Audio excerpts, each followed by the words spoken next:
umugoroba mwiza, umugoroba umugisha, inshuti bakunzi bakundwa muryango mugari Rwanda Media Group. Please nongeye kubasuhuza, nongeye kubaha ikaze mu bice bigiye bitandukanye mugiye muhereremo, abataramu muhere mu gihugu cy'u Rwanda, Uganda, Uburundi.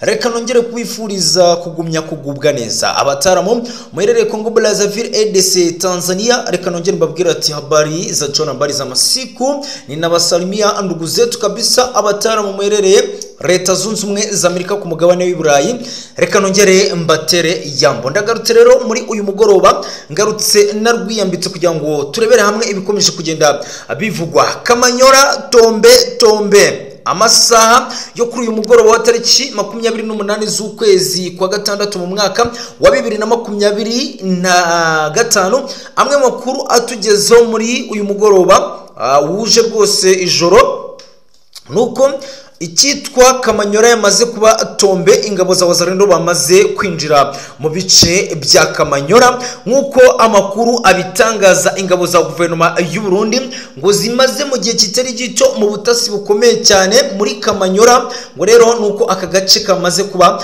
tombe. Ndaje tugende tubigarukaho gatanu kandi kabisa twimatatura ku bikomeje kugenda bitangazwa gake kandi muraza kunyemerera izi paje z'amakuru tuze kuzikomereza mu mujyi wa Goma, aho biri kuvuga yuko rwose amwe mu makuru ari guturuka muri uyu mujyi wa Goma aravuga yuko inyeshyamba za 23 zatangiye kuzinga ngo utwangushye, aho ngo imodoka rwose zo mu bwoko Atros, zo mu bwoko bwa Atros, za zindi zikururana nyamuna, ngo zatangiye gupakira utwangushye tw'inyeshyamba za 23. Ese nibyo? Ese byifashe gute? Ndagira ngo tugende turebera hamwe uko byifashe. Ndagira ngo muzamure subscribe zanyu, ndagira ngo mu commenting asige dukomeze kugenda twibanira mu nkuru n'ibiganiro bikomeje kugenda bitangazwa. Ese wowe urabona M23 iri buze kuzinga utwangushye twayo cyangwa niri buze kutuzinga? Ni mu gihe rero nyuma y'amakuru acukumbuye tumaze gutohoza ku munsi w'ejo, nyuma y'amasezerano,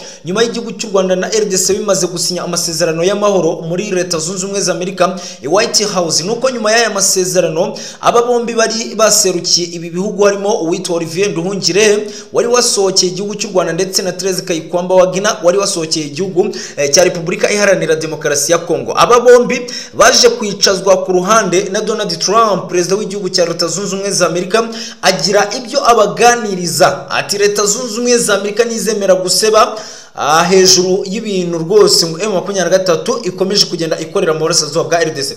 Tugiye kugenda tubigarukaho, tujye kugenda tubyinjiramo gatanu ku kandi kabisa twimatatura gake. Ndagira ngo niba bamaze kwegera indangururamajwi yawe uzamure subscribe yawe, ndagira ngo niba bamaze kwegera indangururamajwi yawe ukore kuri ako gapfunsi kariba mu kirere like kabisa, asigaye usharinge ukomantinge, dukomeze kugenda tubana mu nkuru n'ibiganiro bikomeze kugenda bitambuka hano. Twihuse cyane rero, dore ni mu ijoro, ni mu masaha nimugoroba. Ndagira ngo rero aya makuru tuyarebere hamwe. Amwe mu makuru atugezeho muri uyu mugoroba wa tariki 28 z'ukwezi kwa gatandatu mu mwaka wa 2025 ni amakuru akomeye cyane.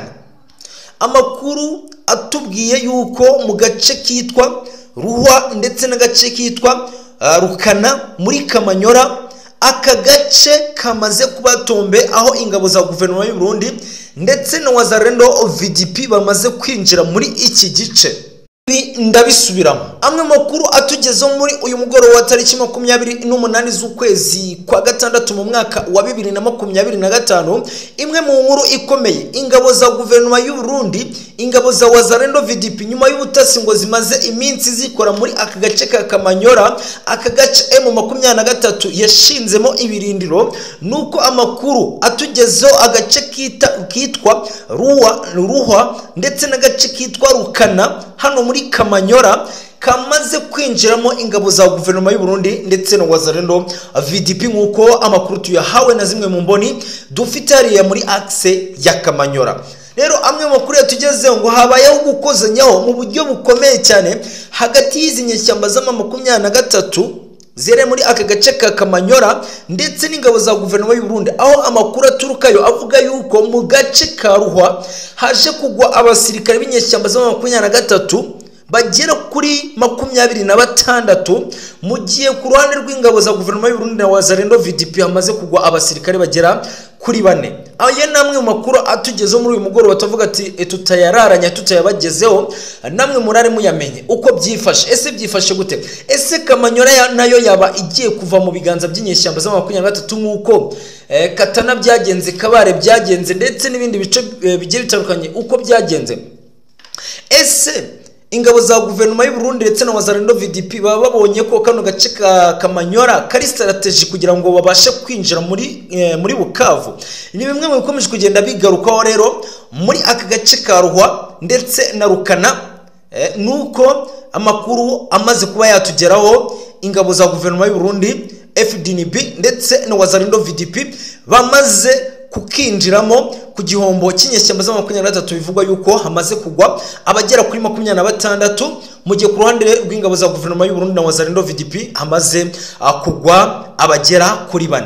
Ni mu gihe societe civile muri aka gace ka Ruhwa bitangazwa ko haguye umuturage umwe mu mirwano ubwo yari iri kuba hagati y'izi nyeshyamba za 23 ndetse n'ingabo za guverinoma y'u Burundi ndetse na Wazalendo VDP. Namwe makuru rero atugezeho nyamuna tuvuga ati reka turare tuyabagejejeho, namwe murushaho kugenda musobanukirwa uko byifashe. Muranyihanganira ijwi ntabwo rimeze neza, hari ikibazo cy'amagripe, gusa turakomeza kugenda tubana gatanu ku kandi uko bigiye bidushobokeye. Ubwo murumva ko Kamanyora nayo yamaze kuza tayari mu duce turi strategique ingabo za guverinoma y'u Burundi FDNB ndetse na Wazalendo VDP zigomba kubanza gukuramo, kuko aka gace ka Kamanyora niba nako kabaye tombe, mumenye yuko aka gace ka Kamanyora uko byagenda kose izi ngabo za guverinoma y'u Burundi FDNB ndetse na Wazalendo VDP bari buze kugakuramo uko byagenda kose. Ubona ko iki gisirikare cya guverinoma y'u Burundi na Wazalendo VDP bamaze kubaka icyo twakwita ingufu z'ubumwe, ingufu zikomeye cyane, ingufu zizabasha gufata uyu mujyi wa Bukavu nkuko twagiye tubabwira ko iyi Bukavu mu gihe gitoya turaza kuyiririmba nkuko twaririmbye Uvira. Nyamuna ubona yuko urugamba rwamaze kwicurika ku nyeshyamba za 23 mu ntara ya Kivu y'Amajyepfo. Reka tuyiveho ino ngingo, ubwo murumva uko byifashe agace ka Ruhwa ndetse n'agace ka Rukana hano mu ntara ya Kivu y'Amajyepfo. Muri gace ka Kamanyora murumva ko byamaze kuba atombe nyamuna, byamaze kwicurika ku nyeshyamba za 23. Namwe makuru tugomba kugenda tubagezaho. Sasa rero naza kuvuga Kamanyora ngo agira wumva yuko ingabo za guverinoma y'u Burundi na Wazalendo VDP bamaze gufata aka gace ka Kamanyora, bamaze gufata uduce tubiri harimo agace ka Ruhwa ndetse n'agace ka Rukana.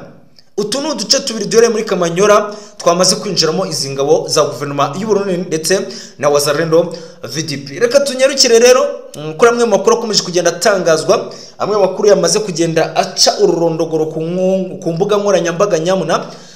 Biravugwa yuko ama Atros cyangwa imodoka zikururana zamaze kwinjira mu mujyi wa Goma, ngo aho ziri gusohoka muri uyu mujyi zihetse ibintu bitari kugaragara utamenya ngo ibiri muri izo modoka. Ese ibibazo bikomeje kugenda byibazwa, M23 yaba itsinzwe urugamba ikaba iri gusahura ikoresheje zira modoka? Ese M23 yaba iri gutunda ibikoresho byayo ishaka gusohoka mu mujyi wa Goma? Ibi ni bikomeje kugenda byibazwa n'abatari bakeya. Ese M23 yaba iri kwimura ibikoresho bijyana handi?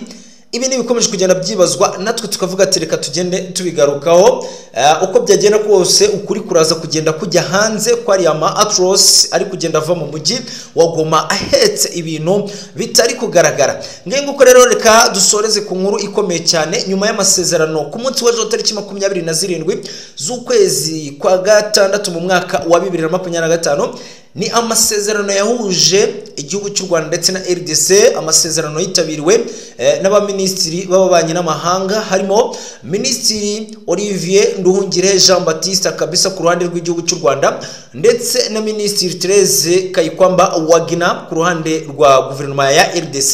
Rero aba bombi nuko bashyize umukono kuri aya amasezerano Joseph Kabila yamaze gutera umugongo, aravuga ati ayo masezerano ntago areba M23, ni amasezerano areba igihugu cy'u Rwanda na RDC, amasezerano y'ubukungu ndetse n'ubuhahirane hagati y'ibihugu byombi. Ibi ni byamaze gutangazwa na Joseph Kabila, uyu nguyu wamaze kwemera ko agiye gufatanya n'inyeshyamba za M23. Rero nuko nyuma y'aya masezerano aba bombi baje kuganirizwa n'uwitwa Donald Trump, perezida w'igihugu cya Leta Zunze Ubumwe za Amerika. Amwe mu makuru rero twamaze kuba twatohoza nuko ngo Leta Zunze Ubumwe za Amerika bitewe n'igitutu cy'amahanga, bitewe n'igitutu cy'intambara ya Israel ndetse na Iran, nuko ngo Leta Zunze Ubumwe za Amerika igiye gukemura kino kibazo cyo mu burasirazuba bwa RDC, ubihomberamo akabihomberamo, ubyungukiramo akabyungukiramo. Aya namwe makuru twamaze kugenda dutohoza indani, ni mu gihe Olivier Nduhungire Jean Baptiste yamaze kubwirwa na Donald Trump ko bagomba gukurikiza ibiri mu masezerano yasinwe. Ni mu gihe kandi Therese Kayikwamba nawe yabwiwe na Donald Trump ko agomba gukurikiza ibiri mu masezerano, harimo kurwanya umutwe wa FDLR ushinzwe ko warasize ukoze genocide mu gihugu cy'u Rwanda mu 1994. Ibyo ni bikubiye mu masezerano yasinywe ku munsi w'ejo wa tariki 27 z'ukwezi kwa gatandatu mu mwaka wa 2025. Rero ngo nuko Leta Zunze Ubumwe za Amerika igiye gukemura kino kibazo, nguzahutazwa ubwo azabyihanganira. Nibikomeje kugenda byibazwa, ese agiye guhutazwa nde kugira ngo iki kibazo gikemuke cyo mu burasirazuba bwa RDC ndetse n'ikibazo kiri hagati igihugu cy'u Rwanda na RDC. Ni byinshi twagenda twinjiramo, ni byinshi twagenda tubabwira. Reka mbashimire, reka mbasaba kuzamura subscribe zanyu, mukomeze kugubwa neza. Amahoro y'Imana n'imigisha nibikomeze kubana namwe mu mirimo igiye itandukanye.